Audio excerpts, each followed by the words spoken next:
గురుభ్యో నమః. హరి ఓం. వసుదేవసుతం దేవం కంసచానూరమర్దనం దేవకీ పరమానందం కృష్ణం వందే జగద్గురుం. తీర్త్వా మోహార్ణవం హత్వా రాగద్వేషాదిరాక్షసాన్ సీతా శాంతి సమాయుక్తా ఆత్మా రామో విరాజతే. ఆత్మా రామో విరాజతే. ఆత్మస్వరూప బంధుగణ. ఇప్పుడు అర్జున్ ప్రశ్న వేశారు ఏంటంటే, విశ్వరూప దర్శనం తర్వాత ఈ విశ్వరూపమైనటువంటి సగుణ ఈశ్వర, అనేక రూప ఈశ్వర, ఈ నిరంతరము ధ్యానించేవారు ఉత్తముల గొప్పవారా, లేకుంటే దీనికంటే భిన్నంగా అతీతంగా నిర్గుణం అంటే ఇటువంటి రూపము లేని ఆ ఈశ్వర స్వరూపాన్ని ఆత్మగా ధ్యానించేవారు గొప్పవారా అని అర్జునుడి ప్రశ్న.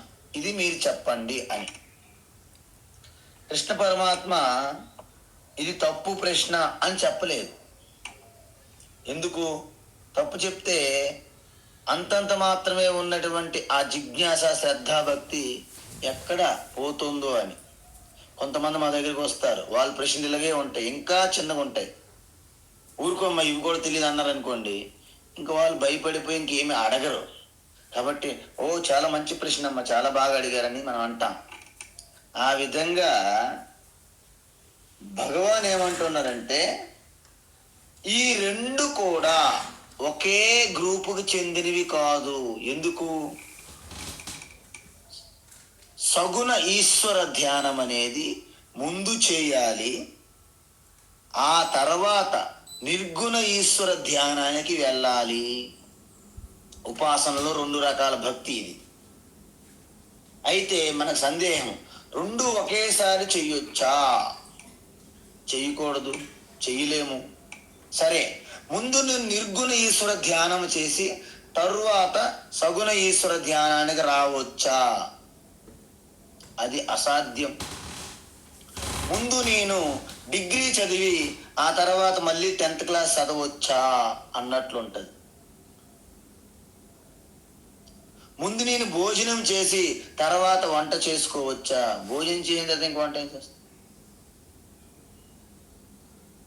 అందువలన ముందు నిర్గుణ ఈశ్వర ధ్యానం చేసి తరువాత సగుణ ఈశ్వర ధ్యానం అనేది అసంభవం. అయితే మరి ఏంటి చెయ్యాలి? ముందు సగుణ సాకారంగా ఉన్నటువంటి ఏకరూప ధ్యానం చేసి తరువాత ఆ ఏకరూప సగుణ రూపము నుండి సర్వం అన్నీ కూడా విశ్వరూపంగా అనేక రూప ఈశ్వరగా ధ్యానం చేస్తే దాన్ని విశ్వరూప ఉపాసనా ధ్యానం అంటారు. అది నిష్ట సాధించిన వారికే. రూపము లేని ఆత్మ అంటే అప్పటి వరకు రూపాన్ని దర్శించాలని కోరుకుంటున్న మనస్సు తన హృదయస్థములో స్ఫురిస్తున్న నేనుగానే ఉన్నది ఈశ్వర అని తెలుసుకున్నారు. కాబట్టి అన్నీ విడిచిపెట్టి నేనుగా ఆ స్మరణ చింతనలో ఉండడమే ఆత్మ ధ్యానము. దానిని నిర్గుణ ఈశ్వర ధ్యానము. ఇక్కడ నిర్గుణ ఈశ్వర భగవంతుని ధ్యానం అంటే ఆత్మ ధ్యానం అని అర్థం. అందువలన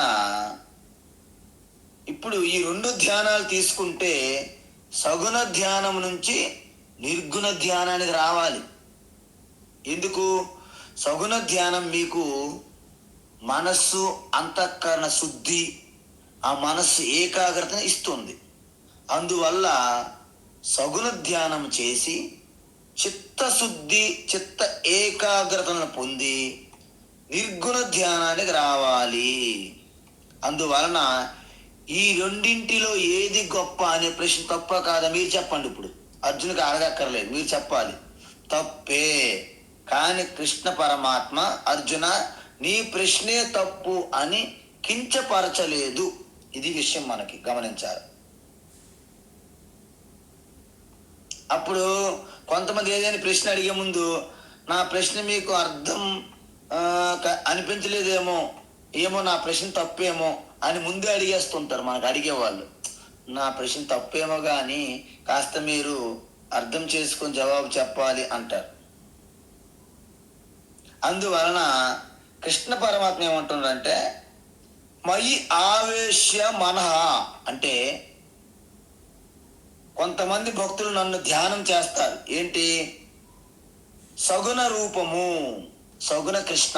సగుణ రూపం అంటే అదరం మధురం శాంతాకారం భుజగశయనం పద్మనాభం సురేశం రుక్మిణి సత్యభామాభ్యం సైతం కృష్ణమాశ్రయే అంటే కృష్ణ రూపం. అదేవిధంగా విశ్వరూపాన్ని కూడా మనం కలుపుకోవాలి. అనేక రూప విశ్వరూపాన్ని కూడా కలుపుకుంటే సగుణ రూపంలోకి భగవాన్ వస్తారు. ఎలా ధ్యానం చేస్తాము? మయి ఆవేశ్య అంటే వారి యొక్క మనస్సును నా మీదే నిలిపి అన్నారు కృష్ణ పరమాత్మ. అంటే ఏకాగ్ర చిత్తముతో నిరంతరం ఎన్ని రోజులు ధ్యానం చేయాలి? నిత్యయుక్తాహ నిరంతరము అంకిత భావంతో క్రమము తప్పకుండా తపనతో తప్పిస్తూ ఎవరైతే సగుణ ఈశ్వర ధ్యానం చేస్తారో పరయా శ్రద్ధయా ఉపేతాహ అంటే వారికి నా మీద అత్యంత భక్తి శ్రద్ధలు పెరుగుతాయి, ఏర్పడతాయి. అలా ఉపాసన చేస్తే లౌకిక ఫలితాల కంటే ఆధ్యాత్మికమైన వృద్ధి అంటే స్పిరిచువల్ ఆ యొక్క గ్రోత్ పెరుగుతుంది. ఆ యొక్క అంతఃకరణ శుద్ధి ఎప్పుడైతే పెరిగిందో విశ్వరూప ధ్యానం వలన ఆ యొక్క చిత్తము విశాలత పెరుగుతుంది. మనస్సు విశాలమైన మనస్సు అవుతుంది. ఆ మార్పు మీకు బయటికి కనిపించదు. కానీ ఉపాసకులు భగవంతుని యొక్క మీద అపారమైన భక్తి శ్రద్ధలతో ధ్యానం చేస్తారు కాబట్టి వాళ్ళ మనసు విశాలంగా అంతఃకరణ శుద్ధి పవిత్రంగా ఏకాగ్ర చిత్తం సాధిస్తారు ఉపాసన చేయడం వలన. అయితే ఏమవుతుంది ప్రయోజనం? తే మే యుక్తతమా మతాహ అటువంటి సగుణ ఈశ్వర అంటే విశ్వరూప సగుణ ఈశ్వర ధ్యానం చేసిన వారు నిజంగా అత్యుత్తములు, ఉత్తమమైన వారు అని చెప్పారు. అలాగే ఇక్కడ సగుణ ఉపాసకులను కీర్తించి తర్వాత వచ్చే శ్లోకం 3వ శ్లోకంలో ఏమంటారంటే నిర్గుణ ఈశ్వర ధ్యానం ఆత్మ ధ్యానంగా చేసేవారు నన్నే పొందుతారు అని చెప్తారు. అది అక్కడ విచిత్రం. ఇప్పుడు 3వ శ్లోకం ఏ త్వక్షరమ నిర్దేశ్యం అమ్మా అమ్మా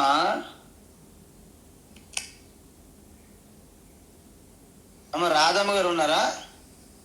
విజయశ్రీ గారు ఉన్నారు కదా? హరి ఓం.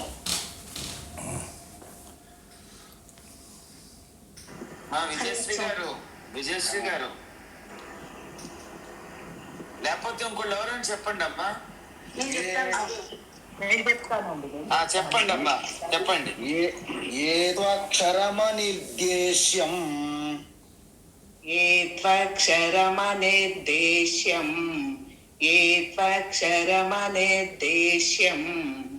అవ్యక్తం పర్యుపాసతే అవ్యక్తం పర్యుపాసతే అవ్యక్తం పర్యుపాసతే సర్వత్ర గమచింత్యం చ సర్వత్ర గమచింత్యం చ సర్వత్ర గమచింత్యం చ కూటస్థమచలం ధ్రువం कूटस्थमचलं ध्रुवं कूटस्थमचलं ध्रुवम् ఏత్వక్షరమనిర్దేశ్యం అవ్యక్తం పర్యుపాసతే ये त्वक्षरमनिर्देश्यम् अव्यक्तं पर्युपासते ये त्वक्षरमनिर्देश्यम् अव्यक्तं पर्युपासते సర్వత్ర గమచింత్యం చ కూటస్థమచలం ధ్రువం सर्वत्र गमचिन्त्यं च कूटस्थमचलं ध्रुवं सर्वत्र गमचिन्त्यं च कूटस्थमचलं ध्रुवम्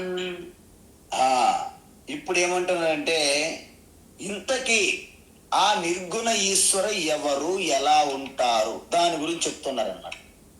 అంటే ఏతు ఎవరైతే అక్షరం అక్షరం పరమం బ్రహ్మ మనకు చెప్పారు 8వ అధ్యాయంలో.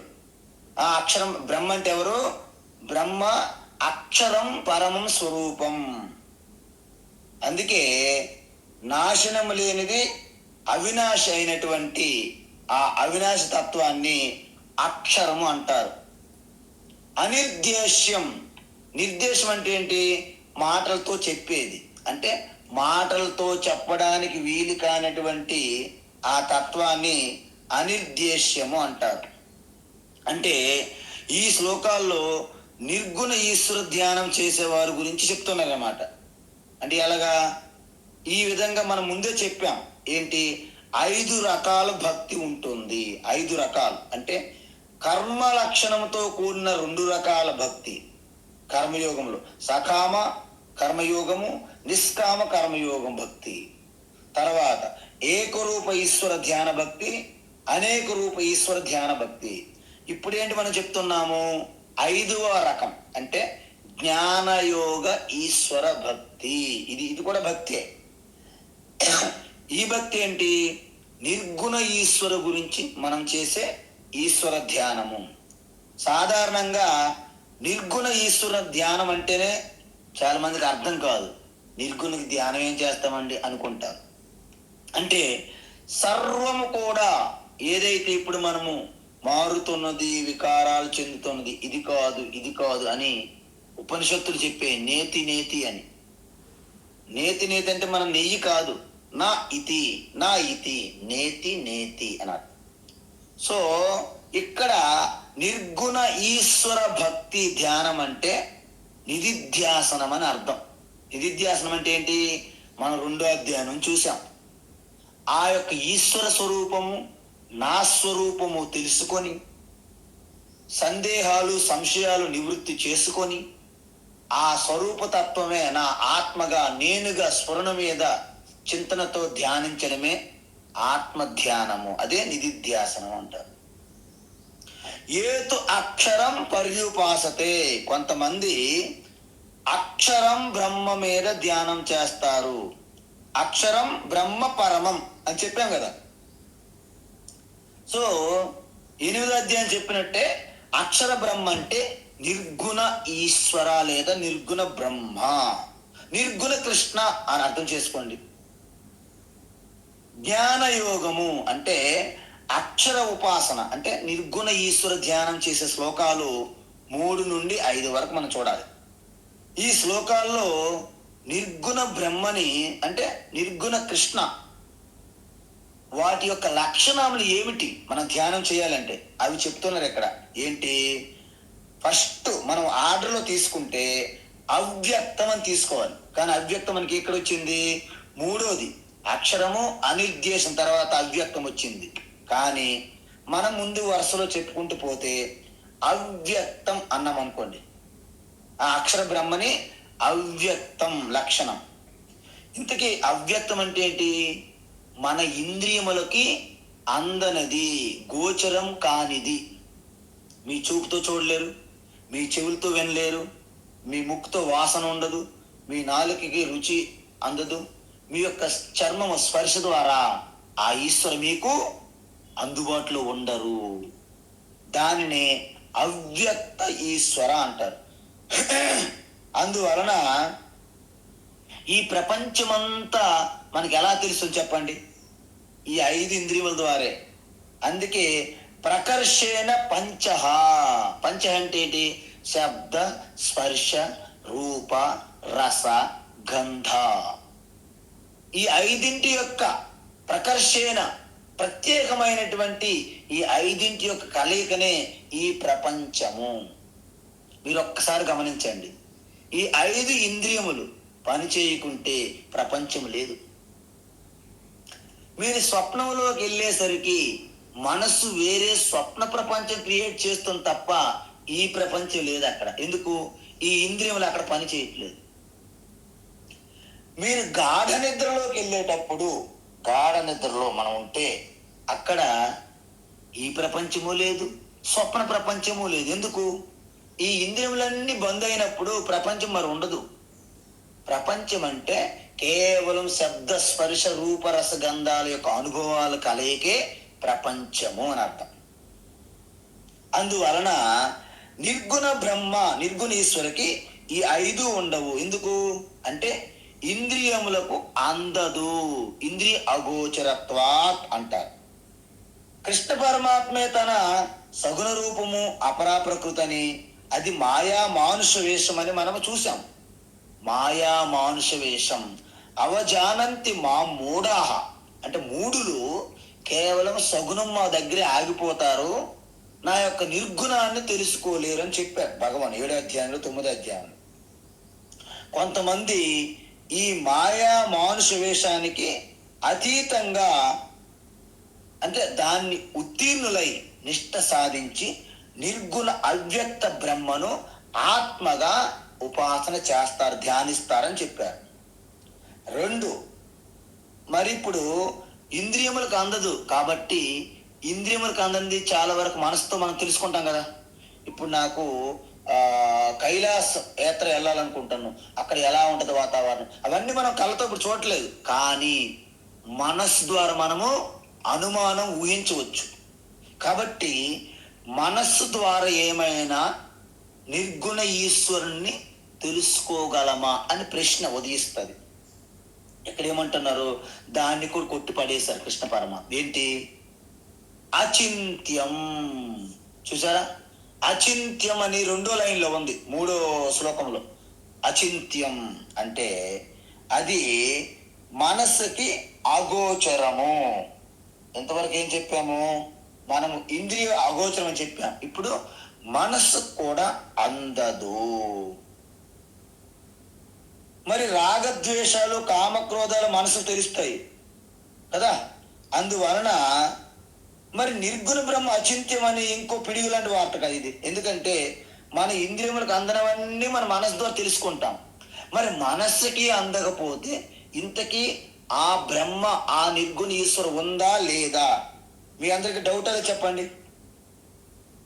పోని ఓకే, నా ఇంద్రియములకి అందదు, నా మనస్సుకి అందదు, కానీ కొన్ని శబ్దజాలం ఉన్నది కదా. శబ్దజాలం అంటే వేదము, ఇలాగ కొన్ని శబ్దాలు ఉంటాయి, వాక్యాలు. దాన్ని డిస్క్రిప్షన్ అంటే ఒక కాన్సెప్ట్, ఒక డిస్క్రిప్షన్, ఒక నిర్వచనం ఏమైనా ఇస్తారా ఈశ్వరు గురించి అంటే ఏమంటున్నారు? అనిర్దేశ్యం అంటే నిర్వచించలేము. ఒక కాన్సెప్ట్ గా నిర్గుణీశ్వరుని పలాయన అని చెప్పలేము. అనిర్దేశ్యం అంటే ఇంద్రియులకు అందదు, మనస్సుకి అందకపోతే ఈ నిర్గుణ బ్రహ్మని మాటలతో ఎలా వర్ణిస్తాము అంటే మీకు ఒక విషయం చెప్పాలి. ఈ ఈశ్వరుణ్ణి ఆబ్జెక్టిఫై చేయలేము. ఆబ్జెక్టిఫై ఏంటండి? నేను సబ్జెక్టు, చూసేవాడిని ద్రష్ట, చూడబడేది దృశ్యం. అంటే దృశ్యం అనే కేటగిరీలోకి ఈశ్వర రారు అని అర్థం. ఇప్పుడు మీరు చూడండి, ప్రతి దేవాలయంలోకి వెళ్తే మనం ఒక దృశ్యంగా చూస్తున్నాం మూర్తిని, కానీ నిజమైనది ఎక్కడ చూస్తున్నాము? అక్కడికి వెళ్ళి కూడా నేత్రము మూసుకుంటున్నాం. అది మన స్వాభావికంగా మన యొక్క ఆత్మ విద్య ఈ భారతీయ సనాతన ధర్మంలో.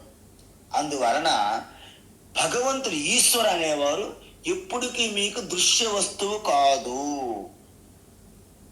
అందువలన ఇప్పుడు మీరు చెప్పండి, మన కన్ను ఉంది, నేత్రము. కన్నుతో అన్ని చూస్తాము. మన కన్నును మన కన్నుతో చూడగలమా? చూడలేము. మీరు అనొచ్చు, స్వామీజీ ఈయన అద్దంలో చూస్తే నా కన్ను కనిపిస్తుంది కదా. అది ప్రతిబింబం మాత్రమే, నిజమైన కన్ను కాదు. ఓకే, మనము కొంతమందికి ఫోటో తీస్తాం. కొంతమందికి ఫోటో తీస్తాం. ఫోటో తీసేటప్పుడు ఫోటోగ్రాఫరు ఫోటో తీసినప్పుడు అందరూ ఉంటారు, కానీ ఫోటో తీసిన వ్యక్తి ఉంటాడా అందులో? ఉండడు. కొంతమంది అంటారు, స్వామీజీ మేము ఆటోమేటిక్ ఫోటో కెమెరా అక్కడ పెట్టి అందరం కూడా ఫ్రేమ్లో పడేటట్లు చేస్తాం కదా అని అడగవచ్చు. ఓకే, కానీ ఇప్పుడు మనం ఒక ప్రశ్న అడుగుతాం. ఏంటి? మీరు అందరూ ఆ ఫోటో ఫ్రేమ్లో ఉన్నారు, కానీ కెమెరా ఉంటుందా? ఉండదు. ఎందుకు? కెమెరా తీస్తున్నది మనం అందరము దృశ్యులు కెమెరాకి. ఆ విధంగా ఈశ్వర అనేవారు ఎప్పటికీ కూడా ఒక ఆబ్జెక్ట్, వస్తువుగా మనకు ఒక దృశ్యంగా ఉండబోరు. అందువలన ఈ నిర్గుణ బ్రహ్మ మనము అసలు ఉందా? అటువంటి ఈశ్వర, నిర్గుణమైన ఈశ్వర అసలు ఉందా లేదా అని మనకి డౌట్ కలుగుతుంది ఇప్పుడు. అయితే ఎలా ఉంటారు అనడానికి నెక్స్ట్ భగవాన్ ఏమంటున్నారంటే, అప్రమేయో ఋషికేశో పద్మనాభో అమర ప్రభు అని విష్ణు సహస్రనామం చూసారా? అప్రమేయ. అప్రమేయ అంటే అర్థమైందండి. అప్రమేయ అంటే ఎప్పటికీ కూడా మనకి ఒక దృశ్యం వలె, ఒక తెలుసుకోబడే, ఒక చూడబడే వస్తువుగా ఎప్పటికీ ఉండకపోతే దాన్ని అప్రమేయ అంటారు. అప్రమేయ అంటే ఏంటంటే ఇక్కడ అవ్యక్తము, అదేవిధంగా అచింత్యము, అదేవిధంగా అనిర్దేశ్యము, ఈ మూడింటిని కలిపి అప్రమేయ అంటారు. కాబట్టి ఇక్కడ మరప్రభు, అమరప్రభు ఏదైనా అనొచ్చు విష్ణు సహస్రనామంలో. ఎందుకంటే అక్కడ కాలతత్వము పరమాత్మయే, అక్కడ సృష్టి స్థితి లయకర్త కూడా పరమాత్మయే. కాబట్టి అమరప్రభు అయినా మరప్రభు అయినా భగవానికి చెందుతుంది. అయితే ఇంతకీ అలాంటి నిర్గుణ ఈశ్వర ఉన్నారా అని మనకు సందేహం కలిగినప్పుడు భగవాన్ ఏమంటాడంటే, సర్వత్రగం, సర్వవ్యాపకమై ఉన్నది అని చెప్తున్నారు. చూసారా? మనకు డౌట్ వచ్చింది. ఇంతకీ మనస్సుకి అందదు, ఇంద్రియములకు అందదు, మాటల్లో వర్ణించలేము. అసలు అలాంటి నిర్గుణ ఈశ్వరుడు అనేవారు ఉన్నారా అంటే ఉన్నారు. ఎలా ఉన్నారు?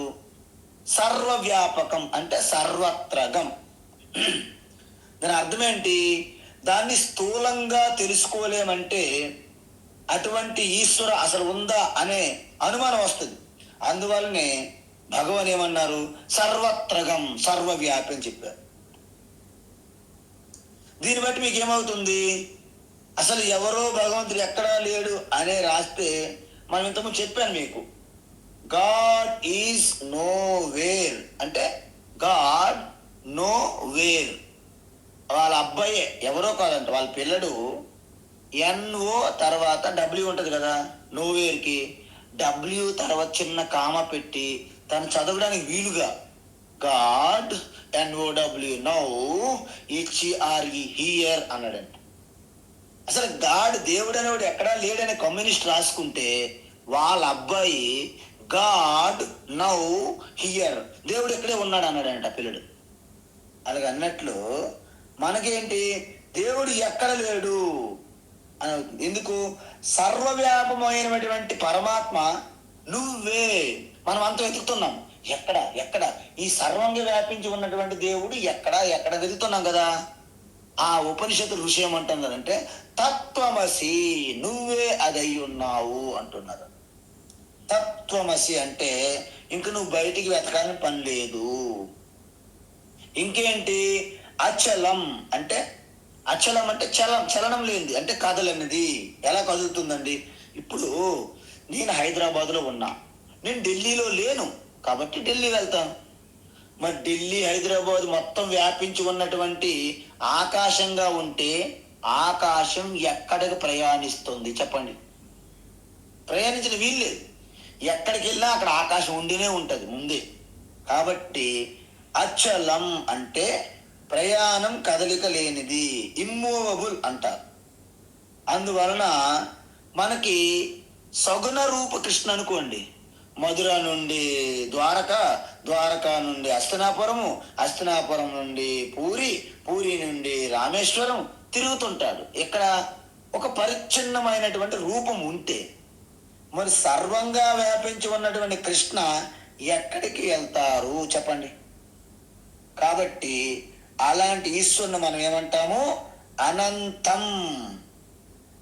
అనంతం అంటే ఏంటి? అనంతం అంటే సర్వత్రగం అచలం అంటే ఏంటి? దేశము కాలము రెండుటికి అతీతము అని అర్థం. అనంతం అంటే దేశం అనేది, దానికి ఒక ప్రదేశం అనేది పరిచ్ఛిన్నం కాదు. ఇంకొకటి ఏంటంటే నిర్వికారం అంటే కూటస్థం అన్నారు. అచలం ధ్రువం ముందు కూటస్థం అని చెప్పారు. కూటస్థం అంటే మీకు తెలుసు కదా, అంటే ఎటువంటి కదలిక లేకుండా ఒకే దగ్గర ఉండేదాన్ని కూట. ఏంటంటే కూటస్థం కథలో నువ్వు వెళ్ళి మార్కెట్కి వెళ్ళి పాలు తీసుకురా అంటాం మన పిల్లడికి. కూటస్థంలా కదలకంటే అలా ఒక దగ్గర పడి ఉన్నారు అంటారు, విన్నారా? కూటస్థం అంటే మార్పులు లేనిది, కదలిక లేనిది పాటు మార్పులు లేనిది. మరి శరీరం కూడా కూటస్థం ఉన్నారు కదా స్వామి కూర్చొని అంటే కాదు. ఎందుకు? శరీరానికి 6 మార్పులు జరుగుతాయి, షడ్వికారాలు అంటారు. ఏంటి? అస్థి, జాయతే, వర్ధతే, విపరిణమతే, అపక్షీయతే, వినశ్యతి. అస్థి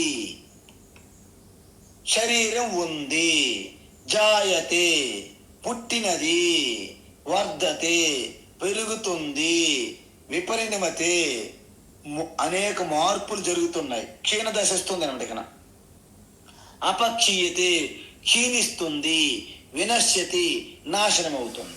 ఇవన్నీ కూడా శరీరానికి కలుగుతున్నాయి. అవ్యక్తంలో ఉండడం అంటే అస్థి అంటే తల్లి గర్భంలో బీజ రూపంగా శిశువుగా ఉంటుంది, పిండంగా. జాయితీ అంటే పుట్టడం తెలుసు కదా. సో ఈ విధమైనటువంటి మార్పులు దేనికి ఉన్నాయి? శరీరానికి ఉంటాయి. మరి కూటస్థమైన ఈశ్వరునికి ఉందా? లేదు. కూటస్థం అంటే కూటం, కూటవత్ తిష్టతి ఇది కూటస్థ అంటే మనకి వడ్రంగి ఉంటారు కదా కంసాలి వాళ్ళు, దానికి ఒక దిమ్మలాడి పెట్టుకుంటాడు ఆయన. దాని మీద అన్ని రకాల ఇనుము కానీ బంగారం కానీ పెట్టి సెట్ చేస్తుంది, కుడుతుంటాడు. అన్నిటికీ మార్పులు తీసుకొస్తుంది, కానీ ఆ దిమ్మలాగా ఉంది దానిలో ఎటువంటి మార్పు కదలదు. దాన్నే కూటస్థం అంటారు. మనకి గ్రామాలలో అమ్మవారు తల్లులు, మన అమ్మలు అప్పుడు తిరగలి అని ఒకటి ఉండేది. తిరగలి అంటారు అంటే కింద చక్రం పూర్తిగా భూమికి ఒక పర్మనెంట్గా ఉంచుతారు కదలకుండా, పై చక్రం తిరుగుతూ ఉంటుంది అనమాట. అందువలన ఆ పై చక్రం మార్పులు చేర్పులు జరుగుతూ తిరుగుతూ ఉంటే కిందది మాత్రము కదలకుండా అలాగ ఉంటుంది. యావత్ జగత్తు చక్రములాగా పైన ఆ పైన తిరగలు ఉంటది కదండి, అది తిరుగుతున్నట్టు తిరుగుతూ ఉంటది కాలచక్రము. ఇది కాలచక్రము. కింద మాత్రం పరమాత్మ కూటస్థం వల్లే కింద తిరగల చక్రం వల్లే ఉంటుంది అన్నది. అందుకే మీరు చూడండి, తిరగల చక్రం తిరిగేటప్పుడు ఆ తిరగల చక్రం మధ్య ఉన్నటువంటి పెసలు మినులు అన్ని పిండి పిండి అయిపోతాయి. కానీ కొన్ని పెసల గింజలు ఆ యొక్క మధ్యలో ఒక కాడ ఉంటుందండి. కాడ అంటే ఒక పట్టుకోవడానికి యాన్విల్ అని పట్టుకొని తిప్పుతారు కదా, ఆ మధ్యలో ఒక కాడ ఉంటది అనమాట. ఆ సెంటర్లో ఆ రెండు కింద తిరగలి చక్రానికి పై తిరగలి చక్రానికి మధ్యలో ఒక బేస్ లాంటిది ఉంటుంది అన్నమాట, కర్ర. దానికి దగ్గరలో ఉన్నటువంటి పెసలు చూర్ణం అవ్వు. చూసారా? దగ్గరలో ఉన్నవి చూర్ణం అవ్వు. అంటే ఈశ్వరునికి దగ్గరగా ఎవరు శరణ వేరుకుంటారో వారు మార్కండేయ మహర్షి వలె చిరంజీవులు అవుతారన్నమాట. సో ఈ విధంగా మారుతున్న వస్తువులను చూస్తున్నది మారకూడదు. మీరు అర్థమైందండి? ట్రాఫిక్ని గమనించాలంటే ఆయన ప్రయాణించకూడదు, ఇది రూలు. అందువలన నిరంతరం గమనిస్తున్నది మారకుండా ఉండాలి. కాబట్టి అది కూటస్థం. ఈ విధంగా మనము శరీరం అనే బంగారానికి, మనస్సు అనే బంగారానికి ఎన్ని సుత్తి దెబ్బలు, ఎన్ని భయంకరమైన మార్పులు చేస్తున్నా వాటన్నింటికి సాక్షిభూతంగా చూసే ఒక మారినటువంటి అధిష్టానం ఉండాలి కదా. దానినే మనము కూటస్థం బ్రహ్మ అంటారు. వీటన్నిటికి అతీతం నిర్గుణ బ్రహ్మ. అందువలన అది ఎప్పుడు మార్పులు జరగదు. ఇప్పుడు చూడండి, అదేవిధంగా పరమాత్మ నిర్గుణ ఈశ్వర ధ్రువం. ధ్రువం అంటే శాశ్వతం, కాలంకి అతీతం. కూటస్థం అన్నాం. అనంతం అంటే దేశానికి అతీతం, ప్రదేశానికి. మరి ధ్రువం అంటే కాలానికి అతీతం, శాశ్వతం. అందువలన కాలాతీతం. సర్వత్రగం అచలం అని మనం ఎందుకన్నాము? సర్వత్రగం అంటే సర్వం వ్యాపించి ఉంది అనంతంగా. అచలం కదలడానికి వీలు లేదు అంటే ఏంటి? మీరు దేశానికి అతీతం అని చెప్పాం. అదేవిధంగా కూటస్థం ధ్రువం అన్నామనుకోండి, కాలమునకు అతీతము. దేశకాలములకు అతీతంగా ఉన్నటువంటి ఆ ఈశ్వర కృష్ణ పరమాత్మ దేశకాలాలకు అతీతము అంటే ఏంటి? నిర్గుణ కృష్ణ అని అర్థం, సగుణ కృష్ణ కాదు ఇక్కడ. అందుకే మనమేమంటాము? సాంద్రానందావబోధాత్మకమనుపమితం కాలదేశావధిభ్యాం నిర్ముక్తం నిత్యముక్తం నిగమశత సహస్రేణ నిర్భాస్యమానం అంటారు. ఎక్కడ? నారాయణీయం అనే ఒకటి ఉంది గ్రంథం. దాంట్లో సాంద్రానంద బోధ ఆత్మకం అనుపమితం అంటే దేశకాలాలకి అతీతంగా ఉన్నటువంటి ఆ పరమాత్మ నిత్యముక్తం నిర్ముక్తం అంటే ఏంటి? ఆయనకి దేశకాలాలకు అతీతం కాబట్టి పుణ్యపాపాలకు అతీతము, జన్మకి మృత్యువుకి అతీతము. అంటే కేవలం శుద్ధ చైతన్యం, సర్వవ్యాపకం ఈశ్వర, నిర్గుణ ఈశ్వర అర్థం. మరి ఇలాంటి ఈశ్వరునికి మనం ధ్యానం చేయాలనుకుంటాను. ఇప్పుడు ఏంటంటే ఆత్మ ధ్యానం చెయ్యాలంటే వాళ్ళకి ఎటువంటి అర్హతలు ఉండాలి కదా. ఇప్పుడు ఒక్కసారి ఇంటిగ్రేషన్ డెరివేటివ్స్, అదేవిధంగా మెడిసిన్ గురించి నాకు తెలియాలి అంటే నాకు అర్హత ఉండాలి. ఫస్ట్ ఆఫ్ ఆల్ నాకు వొకాబులరీ తెలియాలి. కాబట్టి ఈ ఆత్మ ధ్యానం, నిర్గుణ ఈశ్వర ధ్యానం చేసేవారికి ఎటువంటి అర్హతలు ఉండాలి అనుకున్నాం అనుకోండి. ఇప్పుడు చెప్తున్నారనమాట 4వ శ్లోకం. ఏంటి వారి యొక్క అర్హతలు? సన్నియమ్యేంద్రియ గ్రామం, సన్నియమ్యేంద్రియగ్రామం, సన్నియమ్యేంద్రియగ్రామం, సర్వత్ర సమబుద్ధయః, సర్వత్ర సమబుద్ధయః, సర్వత్ర సమబుద్ధయః, తే ప్రాప్నువంతి మామేవా, తే ప్రాప్నువంతి మామేవా, తే ప్రాప్నువంతి మామేవా, సర్వభూతయితే రతాః, సర్వభూతహితే రతాః, సర్వభూతహితే రతాః, సన్నియమ్యేంద్రియగ్రామం, సర్వత్ర సమబుద్ధయః, సన్నియమ్యేంద్రియగ్రామం, సర్వత్ర సమబుద్ధయః, సన్నియమ్యేంద్రియగ్రామం, సర్వత్ర సమబుద్ధయః, తే ప్రాప్నువంతి మామేవా, సర్వభూతయితే రతాః, ते प्राप्नुवन्ति मामेव సర్వభూతహితే రతాః ते प्राप्नुवन्ति मामेव సర్వభూతహితే రతాః. అయితే నిర్గుణ ఈశ్వర ధ్యానం చేయడానికి మనకి ఎటువంటి అర్హతలు ఉన్నాయి అనేది ఉపనిషత్తుల్లో ప్రతి ఉపనిషత్తులు చెప్తారు. అందువలన దీనికి మనము సాధన చతుష్టయము అంటారు. సాధన సంపత్తి అంటే సాధన చతుష్టయ సంపత్తి ఎందుకన్నారు? ఈ సాధన కోసము మనకు 4 రకాల సంపత్తి ఉండాలి. అంటే బయట సంపత్తి కాదు, ఇది ఆధ్యాత్మికమైనటువంటి అంతరంగి ఇన్నర్ వెల్త్ అంటారు. ఏంటవి అంటే ఫస్ట్ ఉండాల్సింది వివేకము. అంటే ఏది శాశ్వతము, ఏది తాత్కాలికము, ఏది మంచి చెడు, ధర్మ అధర్మం, నిత్య అనిత్య, సత్య అసత్య, ఈ రెండింటి మధ్య మనకి ఒక వివేకమైనటువంటి తేడా తెలియాలి. లేకపోతే కలగపులకంగా అన్ని కలిపేస్తాం మనం. ఎప్పుడైతే మీకు వివేకం వస్తుందో అప్పుడు నిత్యాన్ని, సత్యాన్ని, శాశ్వతాన్ని పట్టుకొని అనిత్యము, తాత్కాలికము, క్షణికముని విడిచిపెట్టాలి. దాన్ని వైరాగ్యము అంటారు. తరువాత శమ అంటే, దమ అంటే ఇంద్రియ నిగ్రహము, శమ అంటే మనో నిగ్రహము. ఈ 2 మనస్సు, ఇంద్రియాలు మన స్వాధీనములో ఉన్నప్పుడే మనము ఒక ఉన్నతమైన లక్ష్యానికి మనం చేరుకోగలుగుతాం. లేకపోతే ఈ ఇంద్రియం లాక్కొని పోతాయి, ఇంకెక్కడ పోతాం? తొలిమెట్టి దగ్గరికి వెళ్ళి మళ్ళీ వెనక్కి చూసామంటే ఇంక నువ్వు వెళ్ళలేవు అని అర్థం. అందువలన ఈ ఇంద్రియముల మనస్సు మిమ్మల్ని వెళ్ళనీయవు. ఎందుకు? ఎప్పుడైతే మీరు లోపలికి వెళ్ళారో ఇక సాక్షాత్తు నారాయణ దగ్గరికి వెళ్ళిపోయిన తర్వాత జయ విజయులు మీకేం చేయగలరు?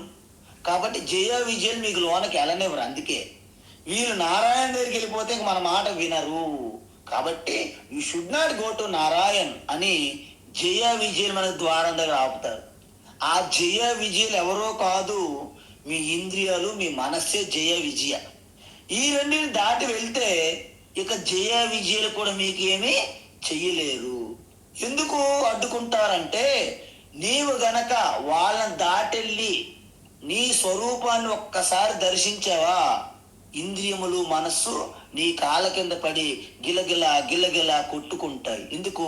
వాటి అస్తిత్వం కోల్పోతాయి అని అర్థం. ఇప్పుడేంటి? బంగారంగా ఉదయము, సాయంత్రం, మధ్యాహ్నము మన బీర్లు, బార్లు, అన్ని ప్యాకెట్లు, బిర్యానీలు ఇస్తున్నారు కదా ఎలక్షన్లో. అలాగ తింటారనమాట. ఒక్కసారి ఎలక్షన్లో గెలవని ఎమ్మెల్యే వీళ్ళ ఆటలు సాగవు.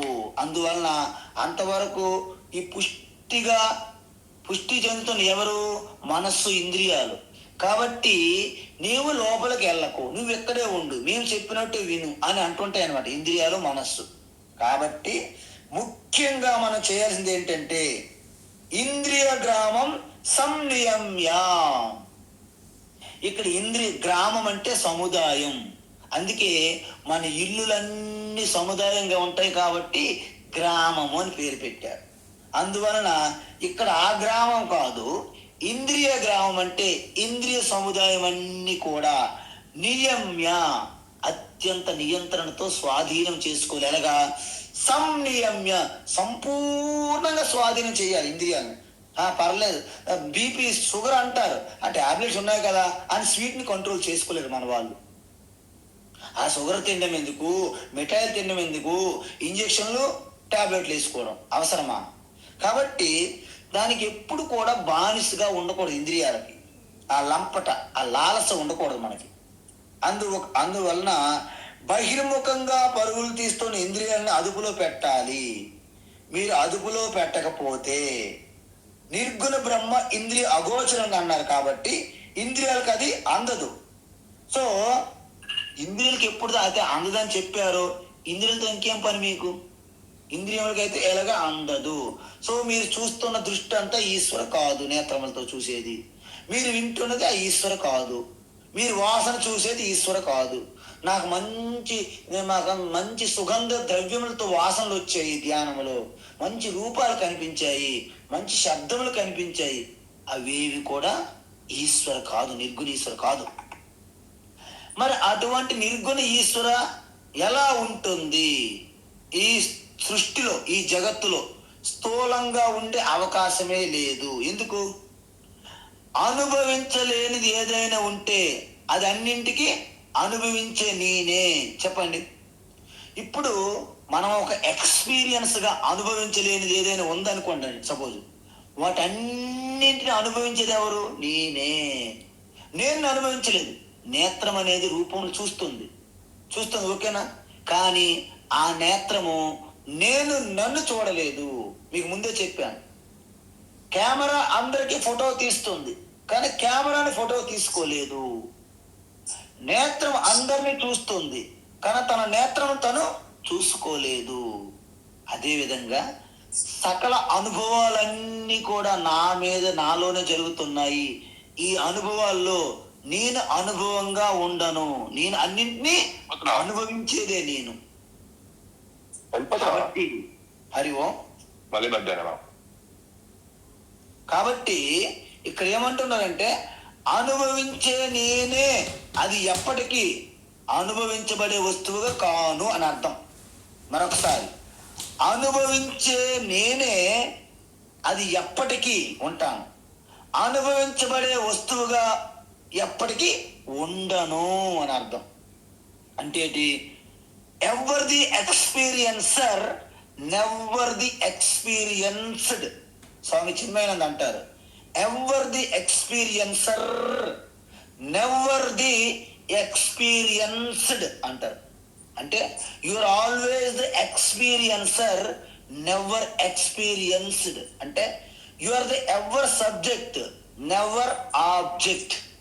నువ్వు ఎప్పుడు కూడా తెలుసుకునే ద్రష్టగానే ఉంటావు, తెలుసుకోబడే వస్తువుగా ఎన్నటికీ మారవు అని అర్థం. అందువలన ఈ విధంగా నేను చేసే ధ్యానం నా మీదే. కాబట్టి మనకి పూజ్య స్వామి దయానంద స్వామి ఏమంటారంటే, నిర్గుణ ధ్యానం అంటే ఏంటంటే ధ్యానం చేసే సాధకుని పైనే ధ్యానం చేయడమే నిర్గుణ ధ్యానం అంటారు. స్వామి దయానంద సరస్వతి ఏమన్నారంటే, అంటే సాధకులు ఉంటారు కదండి, మీరు ధ్యానం చేస్తున్నారు కదండి, మీరు ఎవరో ఊహాకల్పనలు అక్కర్లేదంట, మీ పైన మీరు ధ్యానం చేయడమే నిర్గుణేశ్వర ధ్యానం. ఇంతకీ నేనంటే ఏంటి? బాడీయా? శరీరం మీద కాదు. అది ఇక్కడ విషయం. నేను అంటే శరీరం మీద కాదు.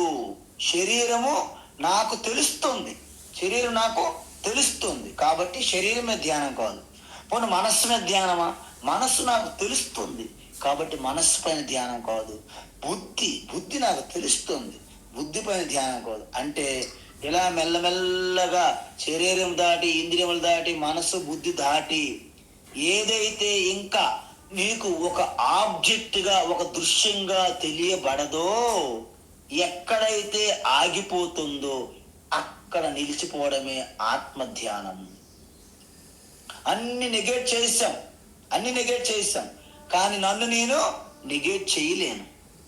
సో కేవలం అవశిష్టంగా ఉండిపోతుంది. అందుకే నా శాస్త్రం, నా శిష్యో, నా శిక్ష, నా చత్వం, నా చాహం, నా చాయం ప్రపంచ, స్వరూపావబోధో వికల్పా సహిష్ణు, తదేకో అవశిష్ట శివ కేవల అహం.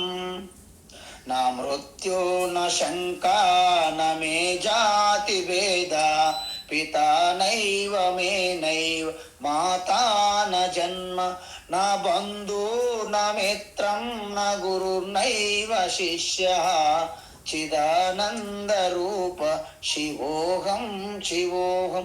నాకు పుట్టుక లేదు, నేను పుట్టలేదు, నేను మరణించను, నాకు తల్లి లేదు, నాకు తండ్రి లేరు, నాకు మిత్రులు లేరు, నాకు బంధువులు లేరు, నాకు గురువు లేరు, నాకు శిష్యులు లేరు, నేను శిష్యుని కాదు, నేను గురువు కాదు. మరి చివరికి మిగిలేది ఏంటి? కేవలం శుద్ధ చైతన్యం ఒక్కటే మిగిలిపోతుంది, నేను అనే ఎరుక. అదే చిదానంద రూప, అదే శివ. ఆ శివే నేనై ఉన్నాను అని తెలుసుకోవాలి. అందువలన మనము ఎప్పుడైతే బయట మన పరుగులు తీయడం మొదలు పెడతామో వీరు ఈశ్వరునికి అంతంత దూరం అయిపోతారు అన్నమాట. ఎప్పుడైతే లోపలికి మీరు రావాలనుకుంటారో అప్పుడు నేను నా మీదనే ధ్యానం చెయ్యాలి. అందుకే ఆరోగ్యం మనము ధ్యాన యోగం చూసాం. సంప్రేక్ష నాసికాగ్రం స్వం దిశచ్చానవలోకయన్ యోగి యుంజీత సతతం ఆత్మానం రహసి స్థితః ఏకాకీయత చిత్తాత్మా నిరాశీర పరిగ్రహ చెప్పాం. అంటే ఏంటి? మొత్తం ఏకాంత రహస్య స్థలములో కూర్చొని ఏకాంతంగా మనస్సు అంటే శరీరం అంతా నిఠారంగా ఉండి మనస్సుని ప్రశాంతంగా చేసుకొని మొట్టమొదటిసారిగా మీ కనుబొమ్మల మధ్య కానీ లేకపోతే ఈ నాసికాగ్రం అంటే టిప్ ఆఫ్ ది నోస్ అక్కడ దృష్టి పెడుతూ మెల్లగా శ్వాసను గమనిస్తే మీ దృష్టి ముక్కు మీద ధ్యానం కాదు. ఒక్కసారి మనస్సుని లయం చేయడానికి ప్రసన్నం చేయడానికి అది ఆధారంగా తీసుకుంటాము. మెల్లగా మీ యొక్క మనస్సు మీ యొక్క బుద్ధి ఇంద్రియములన్నీ లయమైపోతాయి. ఎక్కడ? మీ హృదయస్థములో. అక్కడ కేవలము ఒక చైతన్య ఎరుకుగా మాత్రమే మిగిలిపోతారు. అది సముద్ర అంతర్భాగములో నిర్మానుష్యమైనటువంటి ఆ గర్భములో ఎంత నిశ్శబ్దంగా ఉంటుందో అంత నిశ్శబ్దంగా కేవల ఆత్మ చైతన్య స్థితిలో ఉంటారు మీరు. దాన్నే కేవల బ్రహ్మస్థితి, కేవల నిర్గుణ ఈశ్వర స్థితి అంటారు ఆత్మయే. అందువలన ఇంద్రియ గ్రామం అంటే ఇంద్రియముల యొక్క సముదాయము, దాన్ని నిగ్రహించుకోవడం అనేది మొట్టమొదటి క్వాలిఫికేషన్ మీకు. రెండవ క్వాలిఫికేషన్ ఏమిటి? సర్వత్ర సమబుద్ధయ అంటే ఎన్ని ఒడిదుడుకులు వచ్చినా, ఎన్ని ఎత్తుపల్లాలు వచ్చినా, ఎన్ని రాగద్వేషాలు కలిగినా మన తీవ్రమైన ఉద్వేగాలు లోనవుతుంటాం. కానీ ఒక్కసారిగా ఈ జ్ఞానాన్ని మీరు నెమరు వేసుకుంటే ఒక్కసారి మీ మనసుని కుదుటపరుచుకొని స్థిరపరుచుకుంటారు. అంటే మనస్సుని స్థిరంగా ఉంచుకోవడం. అందుకే ఎలాగైతే కదలకుండా నీరు అలా ఉంటుందో నిశ్చలంగా, ఒక్క రాయేసామనుకోండి ఓ కెరటాలు అటు ఇటు కదులుతాయి. మనస్సు కూడా ఆ నిశ్చలంగా కదలని నీరు వలె మనసును అలాగా స్థిరపరచుకోవాలి. ఇది రెండవ అర్హత. మూడవ అర్హత ఏమిటి? సర్వభూత హితేరతాహ అంటే సకల ప్రాణుల యొక్క మేలు కోరుతూ. అంటే this is the real brotherhood. Motherhood, fatherhood, sisterhood, brotherhood. అసలైనటువంటి హుడ్లన్నీ మన శాస్త్రం నుండి వచ్చాయి. వాళ్ళు ఏదో కొత్తగా మేమే బ్రదర్హుడ్ సిస్టర్హుడ్ అని వాళ్ళు ఫాదర్స్ డే మదర్స్ డే పెట్టుకుంటారు సంవత్సరానికి ఒక్కసారి. మనం ప్రతి క్షణం మాతృదేవోభవ పితృదేవోభవ అని చెప్పిందే మన ధర్మం. కాబట్టి వాటిని చూసుకొని మనం గొప్పగా మురిసిపోతున్నాము, మన యొక్క గొప్పతనాన్ని మర్చిపోతున్నాము. మనము తేనె మనకు తరగనటువంటి కుండలతో బిందులతో తేనె ఉంటే మనం ఇవన్నీ మర్చిపోయి అక్కడ లైన్ కొడుతున్నాం. బెల్లం నీళ్ళు పంచదార నీళ్ళ కోసం లైన్ కొడుతున్నాం బయట ఎర్రగడ్డ బజార్లో. ఇది మన యొక్క అజ్ఞానమే తప్ప ఏమీ కాదు అని చెప్తున్నారు కృష్ణ పరమాత్మ. అందువలన ఈ మూడు క్వాలిఫికేషన్స్ ఎవరికైతే ఉంటాయో అందుకే మన ప్రార్థనలన్నీ దీనికి ఆధారంగానే ఉంటాయి. సర్వే భవంతు సుఖినః, సర్వే సంతు నిరామయాః, సర్వే భద్రాణి పశ్యంతు, మా కశ్చిత్ దుఃఖభాగ్ భవేత్. ఓం తచ్చంయోరావృణీమహే గాతుం యజ్ఞపతయే దైవీ స్వస్తిరస్తు నః స్వస్తిర్మానుషేభ్యః ఊర్ధ్వం జిగాతు భేషజం శం నో అస్తు ద్విపదే శం చతుస్పదే. ఓం శాంతి శాంతి శాంతి. ఎక్కడొస్తుంది ఇది? పురుష సూక్తంలో శాంతి మంత్రం. కాబట్టి 4 కాళ్ళు ఉన్నవి, 2 కాళ్ళు ఉన్నవి, 8 కాళ్ళు ఉన్నవి, 6 కాళ్ళు ఉన్నవి, అనేక జంతువులు అందరూ కూడా సుఖంగా ఉండాలి, ఎవరు కష్టం కలగకూడదు అని మనం ప్రార్థన చేస్తుంటామండి. సో ఈ విధంగా మనము సర్వభూత హితేరత సకల ప్రాణుల యొక్క హితం కోరుతూ మనము జీవిస్తుంటాము. ఈ 3 అంటే అందరి మేలు కోరుకోవడం అనేది 3వ అర్హత.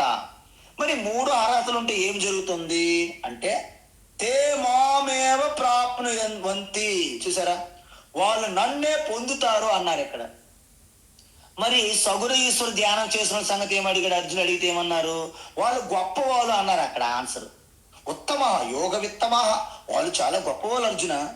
మరి నిర్గుణ ధ్యానం చేసిన సంగతి ఏంటి? వాళ్ళు నన్ను పొందుతారు, నన్నే చేరుకుంటారు. చూసారా, అందువలన అతే ఎవరైతే ఆత్మధ్యానం నిర్గుణ ఈశ్వర ధ్యానం చేస్తారో, అంటే ఈ లక్షణాలు, అంటే అచలం, కూటస్థం, అచింత్యం, ఇవి చెప్పాం కదా, వీటి లక్షణముల ఆధారంగా ఎవరైతే తన ఆత్మ చింతనతో ధ్యానం చేస్తారో వాళ్ళు నన్నే పొందుతారు, నన్ను మాత్రమే పొందుతారు, వేరెవరెవరు నన్ను పొందలేరని అర్థం. ఇక్కడ అర్థం ఏంటి? వారు మోక్షాన్నే పొందుతారు, అంటే చిన్న చిన్న ఫలితాలు అక్కర్లేదు, వారు మోక్షము నిస్సందేహంగా పొందుతారని అర్థం. అందువలన మీకు ఇక్కడ నిర్గుణ ఈశ్వర ధ్యానం అనేది హైయెస్ట్ అనమాట, 5వ లెవెల్ భక్తి. దీన్ని పరాభక్తి అంటారు. ఏమంటారండి? పరాభక్తి. ఈ పరాభక్తి గురించే భగవద్గీత 12వ అధ్యాయాన్ని భక్తి యోగము అన్నారు. భక్తి యోగము క్లేశోధికతరస్తేషాం. అమ్మా,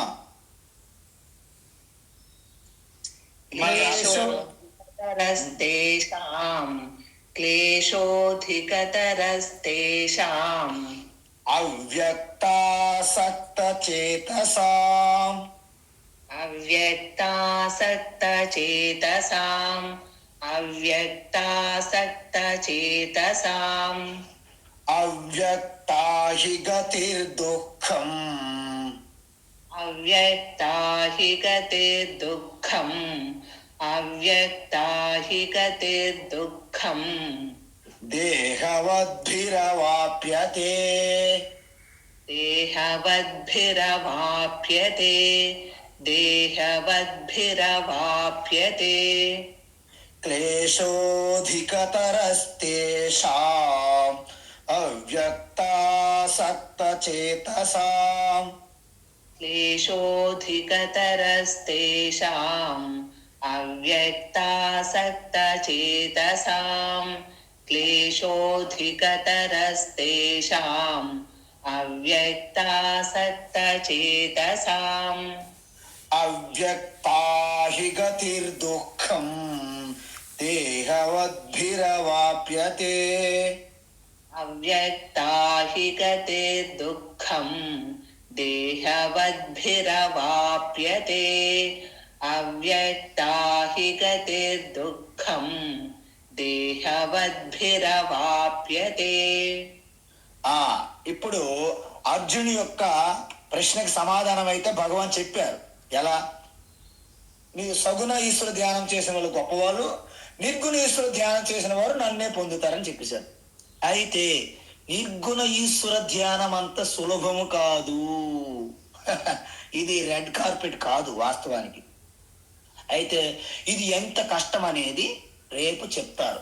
ఓకే, హరి ఓం తత్సత్. సర్వం శ్రీకృష్ణార్పణమస్తు.